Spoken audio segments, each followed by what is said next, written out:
Laia Calzado, soy la hija de Juan y mi padre ha sido víctima del COVID-19. Y bueno, la cuarentena para muchos ha sido salir a las 8 a aplaudir, pero la realidad para las personas que sus familiares, un amigo ha tenido esta enfermedad no ha sido nada fácil. Y el no poder abrazarte con tu madre porque tu padre está en la UCI es duro porque no tienes un apoyo, lo tienes verbal pero no físico, entonces quieras o no se pasa muy mal. Y mi padre ha tenido mucha suerte porque ha podido salir del COVID, pero una persona que con un poco más de edad no consigue salir. En el estado en el que él estaba, que estaba muy grave, ha tenido muchísima suerte.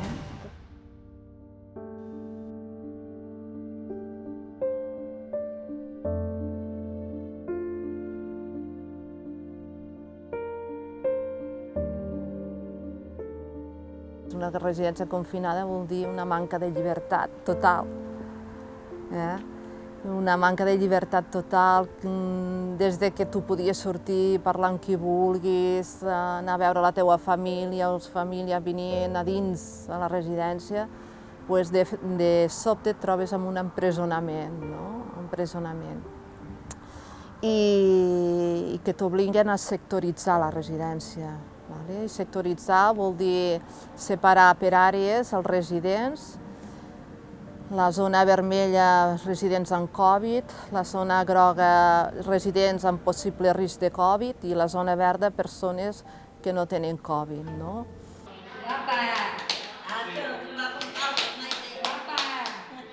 Hola María Lourdes. Hola Lourdes.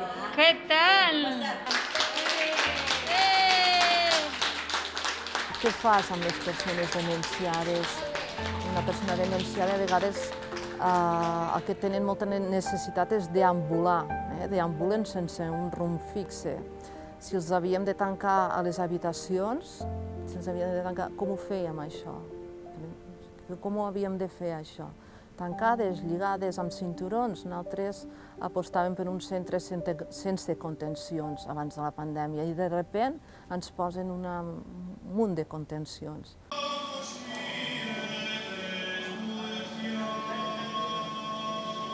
Els residents amb la pandèmia estaven molt tristos. El dilema que hi ha entre llibertat i seguretat. La contenció és una mesura de seguretat, però fins a quin punt és ètic? Benvinguda, Laura! Ja tenim la Laura! Un aplaus a la Laura. Un aplaudiment! Hem anat superant una mica, però creguin que costa moltíssim i més d'aquesta edat que ha sigut com un ocell de bosc, que has anat sorgut sempre i et trobes tancat dintre la gates. Ni peluqueria, ja veu, ni peluqueria 2 mesos i mig o 3, escolti'm. Respecte a quin detall positiu n'extrauries ara mateix? Mira, tota aquesta situació ens ha ensenyat a marxes forçades, també us ho he de dir, a improvisar. Sense cap mena de guió, sense cap mena de res, no? Hem posat a prova la nostra iniciativa i a buscar enginy ens hem hagut d'inventar jocs nous, dir-los que no poden estar 2 persones en una taula, ells no ho acaben d'entendre. Jo sortir m'és igual, però que puguin entrar els meus fills i la meva besneta, que ja tinc una besneta, això a mi m'emplena. La pandèmia és un sotrac que, a més, ve molt de sobte. Vam deixar de fer classes d'un dia per un altre. Recordo trucar a famílies que no vingueu, i va ser d'un dia per un altre no fer classes i aquell curs ja no en vam fer de classes aquí a l'aula. Sí? M'encanta anar en bici. Jo soc una persona que necessita fer esport, em desprenc energia. I, bueno, totes aquestes hores, dies, setmanes, inclús mesos tancats a casa ha estat horrorós, ho he passat fatal. I, bueno, a la que puc agafo la bici i sentir l'aire a la cara és una sensació molt alliberadora.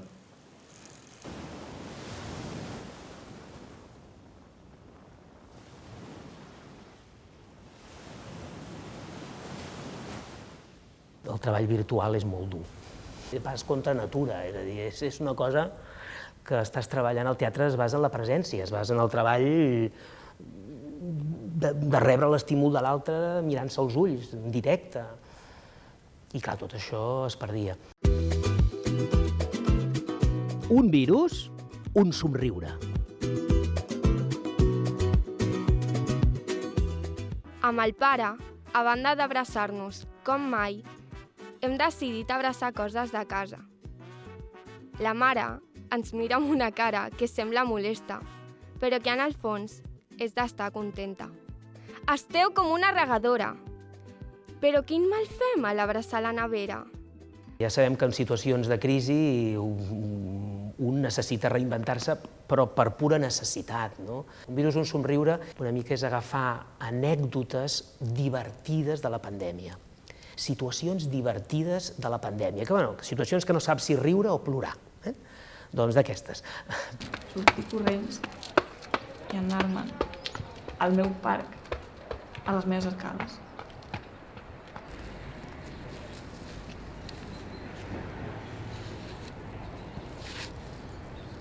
Amb aquest grup de joves, que el vam batejar amb l'Espai ens abraça, doncs vam dir, escolta'm, que anem fora i fem un projecte al carrer. I vam anar a ocupar el carrer, l'espai, i a treballar fora. I això va ser un alliberament i un redescobriment de l'espai públic. Com que no, tot límit té aquesta oportunitat, com que no pots treballar en un cantó, doncs necessites treballar en un altre. Quan passo temps sola tinc por de que se'm vagi un altre cop la mà i m'acabi ficant en un jardí del que no sóc capaç de sortir i acabo sense saber qui sóc.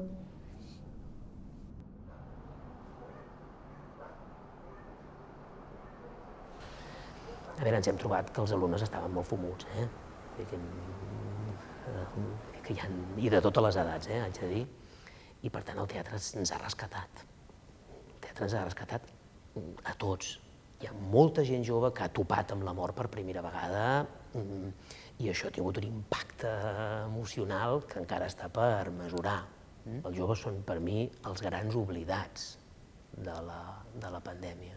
I el teatre o qualsevol tipus de treball expressiu amb rigor els hi ha sigut i els hi és absolutament imprescindible. Dic els hi és absolutament imprescindible perquè el cop més fort ja ha passat, però els efectes del mateix es mantenen, és a dir, que necessiten anar traient perquè jo crec que no sabem ni què ens ha passat encara, no? I en la mesura que et poses a expressar-ho, te n'adones. Soc una persona molt nerviosa i ansiosa, sempre ho he sigut, i aquest any, amb la situació de la pandèmia, doncs aquesta ansietat se m'ha convertit en tensió, en un pes a l'esquena que em segueix a tots els llocs que vagi. I el pitjor de tot és que amb el pas dels mesos aquesta tensió se m'ha normalitzat i és una sensació que com si no tingués escapatòria.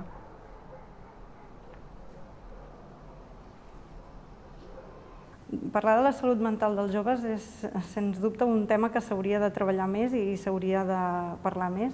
I si la pandèmia ens ajuda a parlar-ne més, però no només a parlar-ne, sinó que ens envien més recursos als instituts, més psicopedagogs, més orientadors, i que puguem tenir unes ràtios més baixes per cobrir aquestes necessitats perquè hi són, doncs benvinguda sigui la pandèmia, no?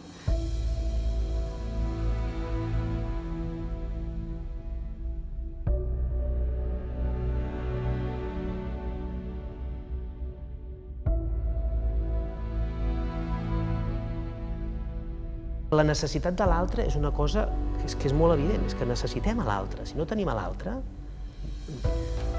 en teatre ho treballem molt. Nosaltres no som en si mateixos, som en la mesura en què ens relacionem amb l'altre. Som sers socials, això tots. I evidentment la gent jove, evidentment encara més. Una de las actividades que os propongo es cocinar con vuestra familia y pasar un pequeño tiempo juntos. No hace falta cocinar 1000 cosas o una cena entera, sino con unas galletas y unos pasteles está bien. Lo importante es pasar tiempo con la familia. Juega a juegos de mesa. Jaque mate. También haced ejercicio. Jugar con tus hermanos. Pero a veces se te puede ir un poco la cabeza. Pero si le pones la canción. Y hasta aquí mis propuestas del confinamiento. Un saludo.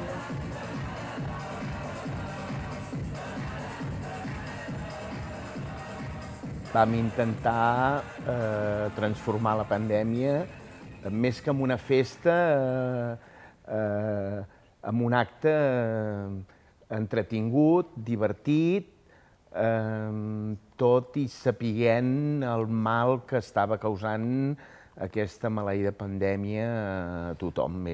És aquí on es troben els sers humans. És aquí, quan hi ha dificultats, fem pinya. Fem pinya. I això és el més bonic de les persones. Sí. Som capaços de treure tot el que no tenim per compartir, per encomanar un millor estar a l'altre. I ens rebota.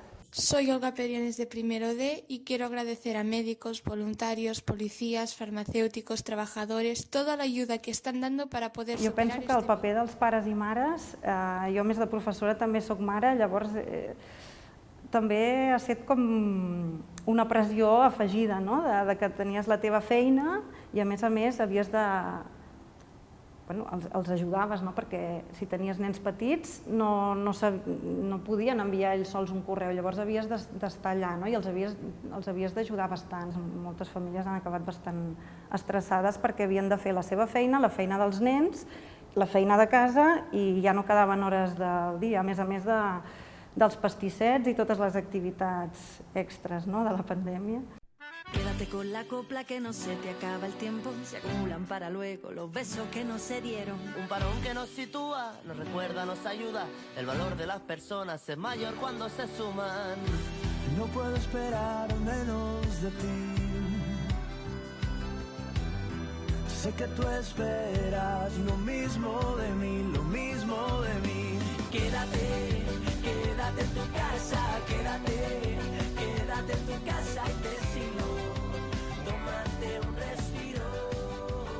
Nosaltres, per exemple, aquí a les Vinyes vam voler enviar un missatge en positiu als alumnes per acompanyar-los, per això vam crear el vídeo de Queda't a casa, per dir-los que estàvem aquí, que estàvem al seu costat, que enviar-los un missatge positiu i que ens retrobaríem aviat. El resultat va ser molt satisfactori perquè sabem que als alumnes els hi va agradar molt, es van sentir acompanyats i el claustre també ens va ajudar, no sé, ens vam com acompanyar i ens va motivar, no? No puedo esperar menos de ti. Sé que tú esperas lo mismo de mí, lo mismo de mí. Quédate, quédate en tu casa, quédate en tu casa y te sigo. Tómate un respiro. Hem après això, a valorar petites cosetes, sents un ocell cantar, sents el vent que passa, que et toca la galta, saps? Això hem valorat. Hem valorat una abraçada, que ara no em vull emocionar. Buf! Y un abrazo. Un abrazo de rompehuesos. Eso, muy grande. Cuando ya esto se aclare, no vamos a parar de estar abrazados. Ya. Yo creo que en ese aspecto va a cambiar mucho la... Va a cambiar para bien. Para bien, ¿eh? Sí. Para que las personas tengamos otra conciencia. Va a haber problemas con esto de esto, pero por otro lado va a ser diferente a como era antes.